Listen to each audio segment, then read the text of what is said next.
বন্ধুরা বলেছিলাম না গোপু শোনার জন্য আর একটা জিনিস আছে, এই দেখো সেই জিনিসটা। এটা প্যাকিং করা আছে একদম ঠাকুর ঘরে রেখায়, প্যাকিং খুললে তোমাদের আবার দেখাবো। বন্ধুরা স্নান টান করে চলে এলাম ঠাকুরের ঘরে। তা তোমাদের বলেছিলাম যে গোপু শোনার জন্য আর একটা জিনিস আমি দেবো, গোপু শোনাকে বলেছি আর একটা জিনিস দেবো। সেই জিনিসটা কালকে এসেছিলো, তা কালকে তোমাদের তো এটা আমি এখন খুলিনি, কালকে আজকে খুলছি ওইটা। তা তোমাদেরকে দেখাচ্ছি কী জিনিস এনেছি গোপু শোনার জন্য। চলো কেমন হয়েছে জানাবে তোমরা।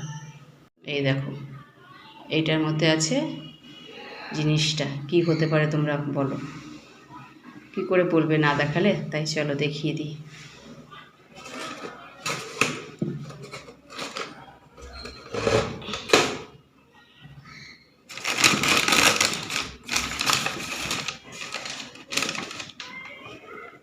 এইভাবে বেরিয়ে গিয়েছে,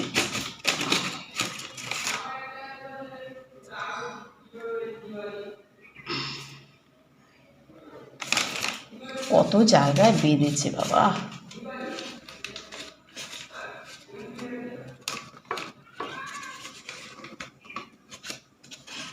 দাঁড়াও বাদটা খুলে নি। বন্ধুরা বলেছিলাম না গোপু শোনাকে একটা জিনিস দেবো, দেওয়ার আজকে আমার এই জিনিসটা কালকে এসেছে, কালকে খুলিনি, আজকে তোমাদের সামনে ডিজাইনটা বেশ সুন্দর হয়েছে। দেখো কেমন হয়েছে, বড় সড়ো হয়েছে অনেক। হ্যাঁ কমেন্টে জানিও কেমন হয়েছে। এটাকে এখন পরিষ্কার করবো, করে গোপু শোনাকে বসাবো, তারপর আবার দেখাবো। ওরা পরিষ্কার করে দিয়েছে, তাও না মুছে দিতে হয়।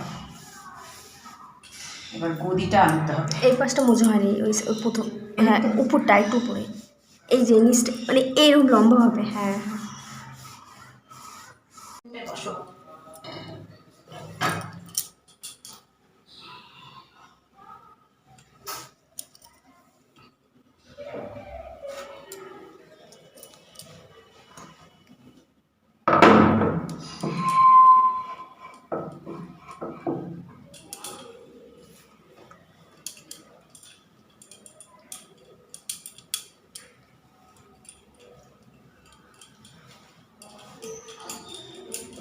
আর একটু ভাঁজ করতে হবে দু সাইড।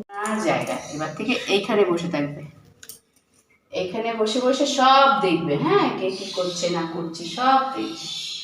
এই না তোমার জলটা নিচে, চলো তোমরা কিন্তু কমেন্টে জানিও কেমন লাগছে, সিংহাসনটা কেমন হয়েছে, আর আমার গোপু শোনাকে সিংহাসনে কেমন লাগছে। দেখো রাজা রাজা মনে হচ্ছে, দেখো দেখেছ।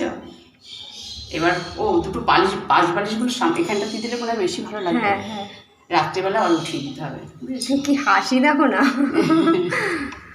হ্যাঁ যখন ইচ্ছা হবে তুমি হেলান দিয়ে শুয়ে পড়বে, বুঝেছো?